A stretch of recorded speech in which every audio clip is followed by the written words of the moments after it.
যে আজহার ভাইকে ভিতরে রেখে আমি আর বাইরে থাকতে চাই না। আমি সরকারকে অনুরোধ করেছি আগামী 25 তারিখ আমি স্বেচ্ছায় নিজেকে আইন শৃঙ্খলা বাহিনীর হাতে তুলে দিয়ে বলবো আমাকে গ্রেফতার করুন এবং আমাকে কারাগারে পাঠান।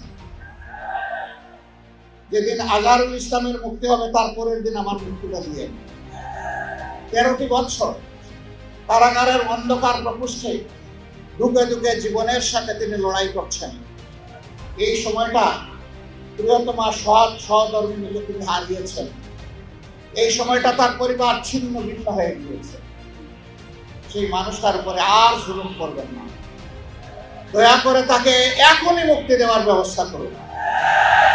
যদি মুক্তি না দেন বাংলাদেশ জামাতে ইসলামীকে সরাসরিভাবে আক্ষরি করতে এই দেশের 3 কোটি প্রাপ্তবয়স্ক মানুষ সমর্থন করে এই 3 কোটি মানুষকে জেলে নেওয়ার জন্য প্রস্তুত হয়ে যাবে।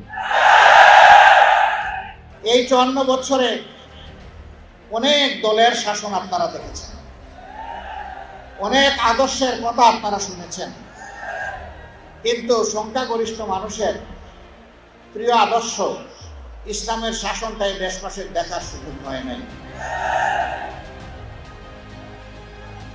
জানি না এইটুকু হায়াত পাবো কিনা।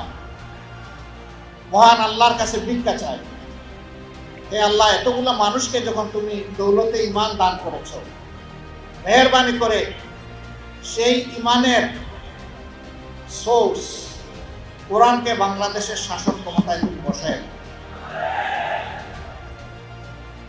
এর জন্য তুমি আমাকে আমার সঙ্গীদেরকে কবুল করো।